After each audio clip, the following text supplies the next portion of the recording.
Complete ಆಗಿದೆಯಲ್ಲ? ಇಲ್ಲ. ಈಗ ಅವ್ರು ಕಂಪ್ಲೀಟ್ ಮಾಡಲಿಕ್ಕೆ ಅವಕಾಶ ಕೊಡಿ. ಅಧ್ಯಕ್ಷರೇ, ತಾವು ಹೇಳಿದ್ರಿ ರಾಜಕಾರಣ ಬಿಟ್ಟು ಅದರ ಮೇಲೆ ಯೋಚನೆ ಮಾಡಬೇಕು ಅಂತ. ಅದು ಫಸ್ಟ್ ನಿಮ್ಮಿಂದಾನೇ ಶುರು ಆಗಬೇಕು. Thank you.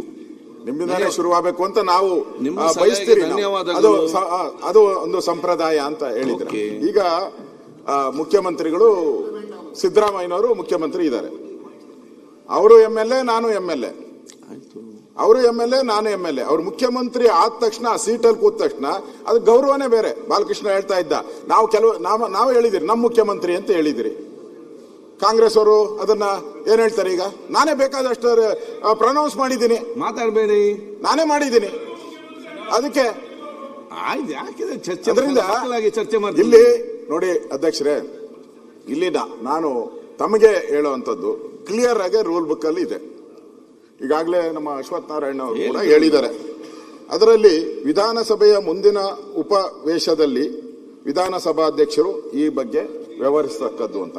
ಈಗ ಆಲ್ರೆಡಿ 24 ಗಂಟೆ ಆಗೋಯ್ತು. 24 ಗಂಟೆ ಆಯ್ತು. ಇದು ಬಹಳ ಸೀರಿಯಸ್. ಯಾಕಂದ್ರೆ ಈ ಸದನಕ್ಕೆ ಒಂದ್ ರೀತಿ ಕಪ್ಪು ಚುಕ್ಕೆ ಆಗೋಯ್ತು. ಯಾವತ್ತೂ ಈ ತರದ ಘಟನೆ ನಡೆದೇ ಇಲ್ಲ. ಕಪ್ಪು ಚುಕ್ಕೆ ಇದು ಸದನಕ್ಕೆ. ಆ ತಪ್ಪು ಯಾರು ಮಾಡಿದ್ದಾರೆ ಅವ್ರಿಗೆ ಶಿಕ್ಷೆ ಆಗ್ಬೇಕಲ್ಲ. ಅದಕ್ಕೆ ಅವ್ರಿಗೆ ಶಿಕ್ಷೆ ಆಗ್ಬೇಕು. ಆಗ ಮಾತ್ರ ಸದನಕ್ಕೆ ಗೌರವ ಬರ್ತತೆ. ಆ ಶಿಕ್ಷೆ ಆಗಿಲ್ಲ ಅಂತ ಹೇಳಿದ್ರೆ ಇಲ್ಲಿ ಮುಂದೆ ಇದೇ ಒಂದು ರೂಲಿಂಗ್ ಆಗೋಗ್ತದೆ. ಯಾರೇ ಇರ್ಬೋದು, ಅಧಿಕಾರದಲ್ಲಿ ಇರೋದು ಯಾರು ಶಾಶ್ವತ ಅಲ್ಲ. ಅದರಿಂದ ಅಧ್ಯಕ್ಷರೇ, ಇಲ್ಲಿ ಈ ಒಂದು ಪರಮೋಚ್ಚ ವೇದಿಕೆ ಏನಿದೆ ರಾಜ್ಯಪಾಲರದ್ದು, ಅದಕ್ಕೆ ಇವತ್ತು ತಪ್ಪು ಮಾಡಿದವರಿಗೆ ನಾವು ಶಿಕ್ಷೆ ಕೊಟ್ಟಿಲ್ಲ ಅಂದ್ರೆ ಅದು ಅಪರಾಧ ಆಗ್ತೈತೆ. ಅಪರಾಧನೂ ಆಗ್ತದೆ. ತಡ ಮಾಡಿದ್ರೆ ನೀವು ಅಪರಾಧ ಮಾಡ್ದಂಗೆ ಆಗ್ತೈತೆ. ಯಾವುದೇ ಕಾರಣಕ್ಕೂ ಆಗಬಾರ್ದು. ಯಾರು ತಪ್ಪು ಮಾಡಿದ್ದಾರೆ ಅವ್ರಿಗೆ ಶಿಕ್ಷೆ ಆಗ್ಬೇಕು. ಇಡೀ ಸದನ ಆಗಿರೋ ಘಟನೆ ಬಗ್ಗೆ ವಿಷಾದವನ್ನ ವ್ಯಕ್ತ ಮಾಡಬೇಕು. ಇಡೀ ಸದನ ಇದೆ ಖಂಡಿಸ್ಬೇಕು. ಇದನ್ನ ಇಡೀ ಸದನ ಖಂಡಿಸ್ಬೇಕು. ಹಿಂಗಾಗಿರೋದು. ಆಮೇಲೆ ನೀವು ತೀರ್ಪು ಕೊಡಿ.